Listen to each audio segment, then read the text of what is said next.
여러분들 그냥 편하게 내가 처음 보내는 국제학교, 우리 아이를 위해서 처음 보낸 국제학교, 거기에서 영원히 머물지 않을 거라고 생각하시면 돼요. 거기 워밍업이다. 그냥 테스트 기간이다. 네, 반갑습니다, 여러분. 공 선생입니다. 자, 오늘은 제가 제 얘기를 좀 해보려고 해요. 네, 이 국제학교를 알아보신 분들에게 조금이라도 도움이 되고자 이제 제가 좀 생각하고 있는 이 국제학교를 선택할 때 어떤 기준으로 좀 정하는 게 좋을지 뭐 이러한 내용에 대해서 좀 얘기를 해볼까 해요. 저 스스로가 사실 해외에서 상당히 오래 살았거든요. 뭐 싱가포르나 말레이시아 같은 경우에는 또 오래 있었던 국가이기 때문에 너무 익숙한 문화죠, 저한테는. 그런데도 불구하고 사실 우리 아이들을 위해서 국제학교 선택할 때는 사실 저도 하루에 몇 번씩 마음이 바뀌거든요. 여기를 가는 게 좋을까? 저기를 가는 게 좋을까? 저 같은 경우에도 이렇게 마음이 바뀌는데 처음 알아보시는 분들은 얼마나 힘들까라는 생각이 문득 들더라고요. 그래서 제 상황을 좀 빗대어서 몇 가지 좀 케이스별로 이러한 상황에서는 이렇게 국제학교를 선택하는 게 좋을 것 같습니다 라는 거를 조금 설명을 드리면 여러분들에게 좀 힘이 되지 않을까 싶습니다. 자, 여러분들 국제학교를 선택을 할 때는 사실 다른 거는 크게 신경 안 쓰셔도 돼요. 이 큰 한 덩어리만 보시면 돼요. 예산에 따라서 어떻게 우리가 그 국제학교를 이용을 할 것이냐, 뭐 요거를 좀 우리가 전략적으로 잘 생각을 해야 된다고 생각하는데 1년에 1억 정도를 쓸 수 있는 경제적 여유가 있다. 우리 아이한테 그 정도 쓸 수 있다. 가성비고 뭐 필요가 없어요. 그냥 무조건 좋은 국제학교, 1티어 국제학교 가셔야 돼요. 우리가 학비 낸 만큼 얻습니다. 선생님의 클래스라든지 선생님의 퀄리티가 다르고요.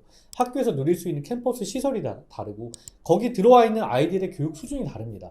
1티어 국제학교로 갔을 때는 얻어지는 게 환경이 어느 정도 갖춰져 있으니까 어느 정도 안정적으로 아이가 좀 더 클 수 있다라는 거죠. 저는 그렇게 생각하거든요. 자, 근데 우리가 이제 아까 그 큰 덩어리 예산이죠. 예산이 적을 때, 자, 이때부터가 이제 부모님들의 하루에 몇 번씩이고 고민을 하게 되는 상황이잖아요. 저도 이제 좀 그렇고요.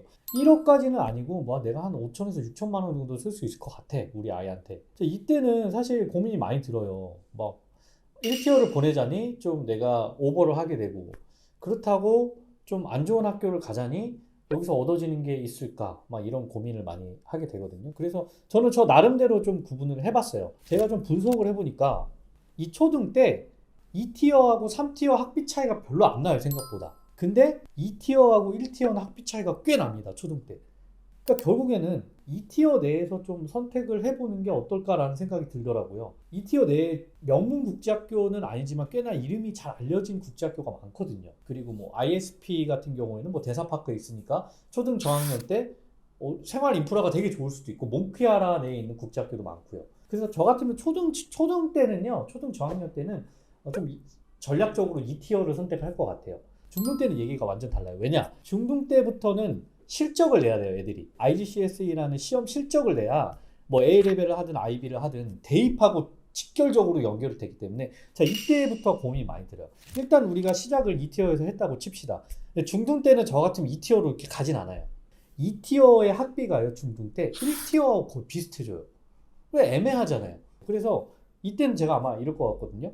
내 아이가 너무 잘해. 그럼 내가 조금 뭐 돈을 예산을 좀 무리를 해서라도 1티어를 보내고요. 아니 내 아이가 공부를 막 엄청 잘하진 않고 그냥 무난하게 하고 있어. 그러면 2티어보다는 제가 3티어로 내려올 것 같아요. 이 3티어 내에서 실적 좋은 학교들, IGCSE 그 시험 실적이죠. 이거 다 공시되어 있거든요. 그럼 거기서 이제 좀 선택을 해보는 거예요. 그러면 어떻게 보면은 비용을 쭉 다운 시킬 수 있죠. 경제적으로 예산이 좀 여유분이 생길 거고 그 여유분으로 사교육을 좀 붙여주시는 게 어떨까라는 생각이 들어요. 2티어에서. 그 중등 때는요. 저는 일단 그런 생각을 좀 가지고 있고요. 이제 고등교육으로 가보겠습니다.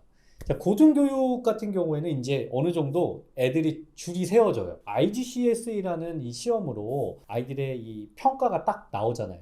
이게 줄이 세워지니까 이 고등교육은 사실 여러분들이 별로 고민할 필요가 없는 것 같아요. 그냥 대입 실적 좋은 곳으로 가는 거죠. 예산도 사실 크게 관계가 없어지는 것 같아요. 왜냐하면 초등 5년, 뭐 중등도 뭐 4, 5년 이렇게 하는데 고등은 2년밖에 안 하거든요, 보통. 그러니까 이렇게 되게 부담되는 비용까지는 안 올라간단 말이죠. 그리고 1티어하고 2티어 같은 경우는 학비가 이제 거의 비슷해지고요.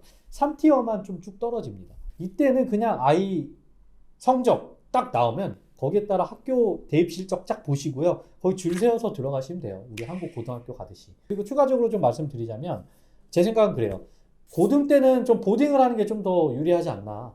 애들이 학교 내에서 좀 선생님들하고 좀 더 친밀하게 좀 관계를 유지하고, 그리고 학교 내에서 정보도 많이 얻고, 이동거리나 이런 거 없이 좀 집중적으로 공부할 수 있는 환경을 만들어주는 게 좋지 않을까라는 생각이 듭니다. 말레이시아에서 쭉 했을 경우를 제가 말씀드린 거고요. 제가 또 하루에 몇 번씩 고민하는 건 또 이런 거예요. 말레이시아라는 이 국제학교가 과연 우리가 초등부터 고등까지 쭉 교육을 시키는데 과연 도움이 될까? 라는 물음표가 좀 있는 것 같아요. 저도 항상 물음표예요.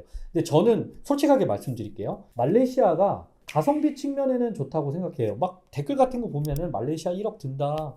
다른 나라랑 뭐 차이 없다. 막 이렇게 말씀하시는데 여러분들 그냥 이웃나라 싱가포르 보세요. 지금 최소 1억 5천이에요. 미국이나 영국, 호주 가보세요.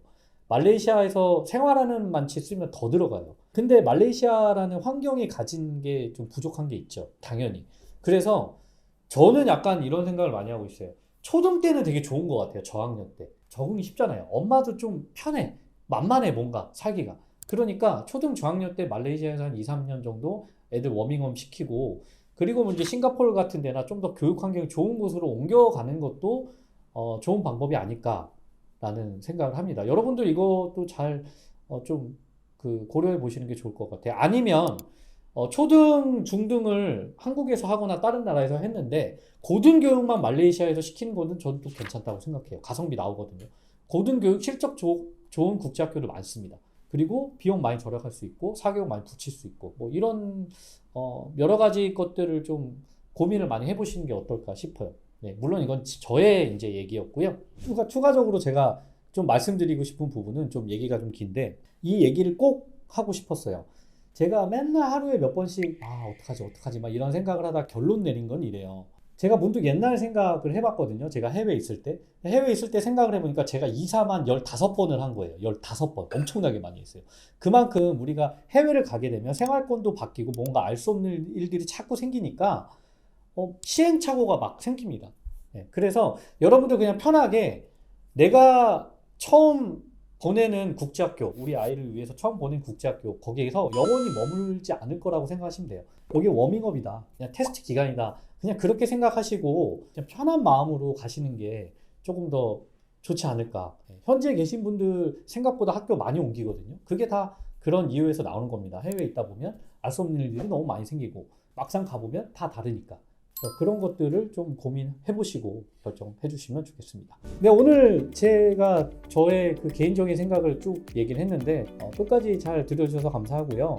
지극히 저의 개인적인 생각이니까 참고만 하시고, 혹시 제가 이제 외국 돌아다니면서 만나게 될 부모님이 있다면 같이 또 좋은 정보를 공유하는 날이 있기를 바라겠습니다. 네, 저는 다음 영상에서 또 다른 정보를 가지고 여러분들 다시 찾아뵐 거고요. 네, 오늘 내용 도움 되셨다면 떠나시기 전에 좋아요 꾹꾹 눌러주시고 구독해 주시길 바라겠습니다. 감사합니다.